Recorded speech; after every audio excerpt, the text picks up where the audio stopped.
Do you have any idea what may have happened? Okay, so now for more on the search for the teen and the concerns about what may have happened to that boy, we're joined by Seth Rogers, Sebastian's father. Seth, thank you so much for joining us. I'm so sorry for everything you're going through. We want to get the word out about Sebastian. Hasn't gotten enough national attention. Sebastian, I want to be clear, was with his mom and stepdad when he disappeared, but you're very close to Sebastian. Do you have any idea what may have happened here? I haven't been, I don't know. I mean, I got a phone call and a text message that I received after I got off of work stating that I needed to give the stepfather a call. I called him and he was like, Sebastian's missing. Don't be upset or anything, but you need to come to the house. I couldn't. I don't know what happened to him. I haven't seen him in over a month. I've been out here looking for him. Seth, I mean, what do they think happened? I mean, did he just, I mean, could he really have just walked away like that? It doesn't seem to make a lot of sense. It doesn't make a lot of sense. His shoes are still by the front door. His switch was there. His phone was in the kitchen. It just didn't make sense. It doesn't make sense. And I still can't figure it out. I've been looking everywhere, been handing out flyers, been just trying to keep up hope. And I've reached out to United Cajun Agent to sit there and see if they will help me. And they answered my call. Yeah, one thing I couldn't understand is why they were telling people not to search at one point. I mean, the shift went to the landfill. It was this investigation, and they're telling people not to search. I couldn't make sense of that. I mean, it made me want, do you have any indication that investigators may know that something bad happened here? They haven't told me anything, and they told people not to search, but I've been searching since that Monday. I can't just sit around and not do anything. I've got to find my son. Yeah, I understand. I would be doing the same exact thing as you, and I think everybody around America would be, and their hearts go out to you. Have you talked to Sebastian's mom, stepdad? You mentioned you had that conversation when they said, you know, he's gone missing, but have they been able to give any more information?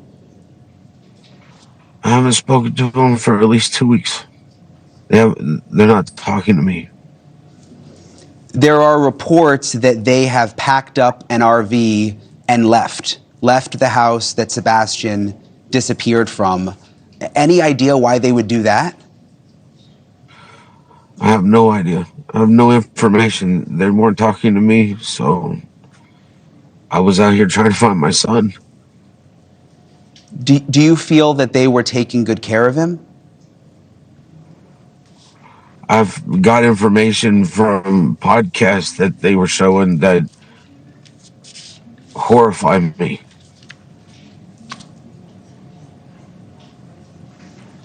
What do you mean? I mean, were they on podcasts or? I'm sorry, I know this is upsetting, but I just want to understand. They were going on podcasts, and it was like, it's supposed to be about Sebastian. They wanted to talk about themselves. I don't get that. We need to get Sebastian's face out to everybody. Have them looking for Sebastian. This isn't about me. It's not about his mom. It's not about his stepdad. This is about Sebastian. he needs to be found. Have they been searching at all? I mean, I know you're out there right now. Have his mom and stepdad been out there too? I can't answer that question. I don't know. I haven't seen them. And they've not been where I've been handing out flyers or searching. So I couldn't tell you what they've been doing. I mean, Seth, you know, I'm glad we have the picture up. He looks like such a nice young man. I mean, would he ever leave barefoot? I know that's something that's perplexed some people, and even people who have children on the autism spectrum have been perplexed by that. Does that make any sense? It doesn't. It does not make any sense. If he knew he was going to go out walking or anywhere in the yard or whatnot, he would put on socks and shoes. He had a horrible experience as a child with fire ants. He learned. It's always socks and shoes, or at least something on your feet to protect you from what's on the ground.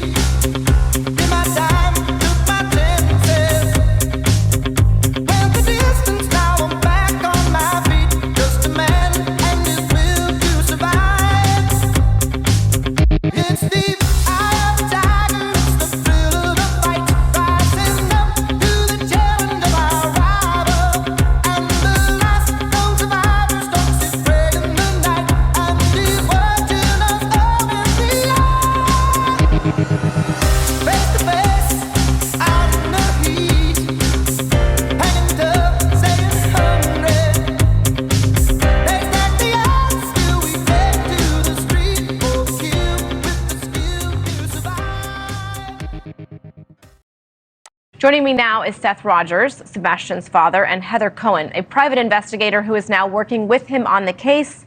Thank you both for joining us. Seth, I have to start with you. First of all, I can't imagine being in your shoes. I'm so sorry that you're experiencing this, and I'm grateful that you're joining us tonight. I think our viewers need to understand Sebastian was not physically in the home with you. You are no longer married to his mother. But I just want to check in with you, see how you're doing, and if you know anything tonight that you can share with us. Just know that he's still missing. I know that there's been really no leads that have been shared with me by law enforcement. When you say there's no leads, are you working with law enforcement? Are they communicating with you? Not communicating with me. If they're communicating with anybody, it would be my private investigator. Okay, Heather, I want to weave you into the conversation. You started working with Seth. Why are you working with Seth, and what can you tell us so far? Well, I had received several phone calls, people asking me to get involved in the case, but I wouldn't do it until I was invited in by a family member or law enforcement. And I did end up getting that phone call. A friend of mine said they had talked to Seth and he was looking for somebody, a PI to hire, and he had referred me. So I called Seth and here we are. That was about 2 weeks ago. And yes, law enforcement was standoffish at first with me. And I think that's just because, they had some... Seth can be hard to deal with because he's going through a lot right now. Well, yeah, I mean, it's a lot of trauma. So what can you tell us so far about your investigation? What have you learned? What were the circumstances of the home, of his mother, of his stepdad, the thud that they heard? Well, I can tell you that from my investigation, I believe that this is a domino effect of events. I believe that we have to go all the way back to probably December and January are going to be key months. There are a lot of events. There was a lot of turmoil surrounding Sebastian. We know that Chris Proudfoot was in the middle of a custody battle with his ex-wife. We know that the daughter did visit over Christmas break. We know that Sebastian was with Seth during that time. We know that that there was a DCS referral in, I believe, February to the Stafford home. That call was likely determined to be unfounded because the case was closed and that file is restricted at this time. I know Seth has tried to find out more about that call and he has been unsuccessful in doing so.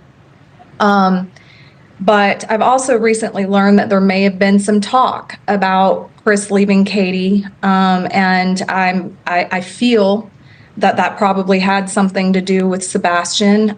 So there may have been some trouble in paradise. To me, these are all things that need to be considered. Could these things have led up to maybe Sebastian just feeling a certain kind of way, right, and leaving? You know, if he overheard a conversation between Chris and Katie where Chris is saying he can't deal with it anymore, he's out, whatever, you know, that right, could have been motivation for Sebastian to just leave. Seth, I want to bring you back into the conversation. Was Sebastian safe at his mother's home? I've heard some things. I have mixed feelings about that. Were you addressing it with your former wife? Information that has been brought to my attention has been information received since Sebastian has left. And the morning after he left, what happened in the home? Can you answer that? I know that I received a phone call on my cell phone that I didn't get until I got off of work. Everything else would be law enforcement or speaking to Chris Proudfoot to figure out what happened.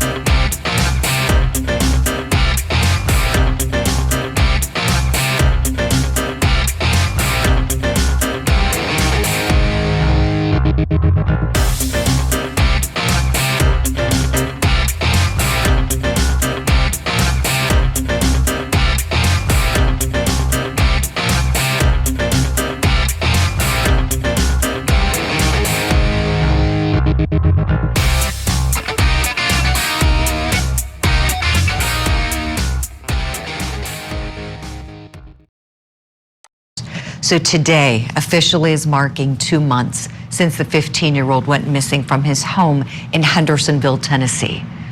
Rogers is living with autism, 15 years old, disappeared in the middle of the night, barefoot with a flashlight, according to his mother. It was her home from which he disappeared. Local authorities have moved from a search and rescue operation to an open investigation. In the meantime, Sebastian's biological father, Seth Rogers, has hired a private investigator. Where is Sebastian? I didn't see him in his room. I looked all over. I ran through the whole house. I looked out all the doors and windows, and I was like hollering his name. I definitely stand behind Seth. We try to follow him where he goes. I hope somebody finds something. I just can't imagine what he's going through. He's just been, asking for help and been involved in the search. There is no evidence to support foul play is involved in the disappearance of Sebastian. The house was searched at least 10 times. Dogs? Dogs. You're going to be out here doing what needs to be done to bring our grandson home. We appreciate it. But if you're out there just making money, stay away. Let's bring in our very special guests now. Joining us, we're so pleased to welcome back on the show Sebastian Rogers' father, Seth Rogers, and also a community volunteer who's working endlessly in the search. She's also an author and a minister, Shalon Williams. Great to see you both this morning. Seth, I'm so sorry as we're talking again and still Sebastian is missing. First and foremost, our hearts, our prayers, our love and light go out to you and everyone who loves Sebastian so much. Could we start, please, with the latest thing that you have done in your efforts, and that is hiring a private investigator to get involved? Tell us why and catch us up, please, on the very latest with that, if you would. I hired a private investigator because I wasn't having successful communication with law enforcement agencies. They, communicate too well with me. So I hired somebody that would help investigate, to help me do what I was doing to begin with and to communicate with them. I'm only one person going and knocking on doors. There's more than one lead. We don't know what leads are going to pan out. Law enforcement only cares about legitimate leads, but they have pretty much not shown any progress from my point of view. So every lead has to be followed up, and I'm only one person. Sure. And we know you have wonderful people like Shalon Williams who are supporting you here and hoping to bring Sebastian home safely. Shalon, tell us a little bit about some of the things that have gone on that have, I don't want to say hindered, but maybe just been sort of distractions in the search that, the good people like yourself have been trying to find Sebastian, but there have been some bloggers and some people who have sort of interfered, and I know that's been upsetting. Yes. Hi, Julie. Yes, misinformation has truly hindered, I feel like, to a point, what we have been trying to do as Team Sebastian, as Sebastian Army, as Seth has said. And so while we do realize that we all have that freedom of speech, misinformation can truly bring in divide. I'll put it that way. You're right, Shalon. We've got to have the correct information out there and people who truly are in this for the right reasons. Sebastian's Army, as you said, Shalon, thank you for that. We know that Sebastian's biological mother, Katie Proudfoot, and her husband, Chris Proudfoot, have certainly come under the microscope as they were the ones who own the home where Sebastian went missing from. I've got a clip from his mother, Katie, speaking to the media after his disappearance. Let's take a look. About midnight, I got up and I went to bed. And 6 o'clock, I went to wake him up for school Monday morning. And that's when he wasn't here. Now, Seth, I want to go back to you, please. The last time we talked, you were saying how, Sebastian's mother bears responsibility here, negligence at the very least. You were saying you weren't happy. Has anything progressed in terms of you working with the Proudfoots together in a civil way to try to find Sebastian?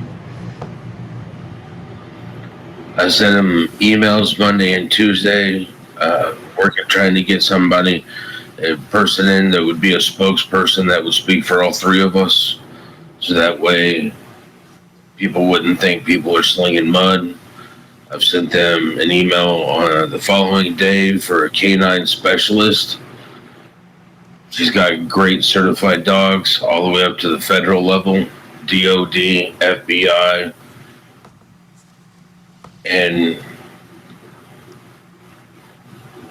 Chris approached me at the vigil and said he wanted to work, but I'm not understanding if he's not understanding that communication is the key to a successful team. Communication is the key to finding Sebastian. Definitely. I'm just asking for some communication. Right. And I'm I'm hoping for it. Sure. So up to this point, so we're clear, Seth, the Proudfoots haven't been responsive to your communications. Is that right? Currently, no. There's always, later on today, it's only Friday. 4 days, 5 days. I hope that Chris and Katie understand that It's been 2 months since my son has gone missing. Law enforcement is treating this as a runaway, but we don't know. I'm going down every rabbit hole until I get to the bottom of it. Every time one of these people sit there and post something on Facebook or come up with some outlandish idea, if it makes sense, it's a hypothesis. I have to sit there and follow it. I can't leave every stone unturned. I'm going to flip over everything. I'm going to look under every leaf. I've got to find my son.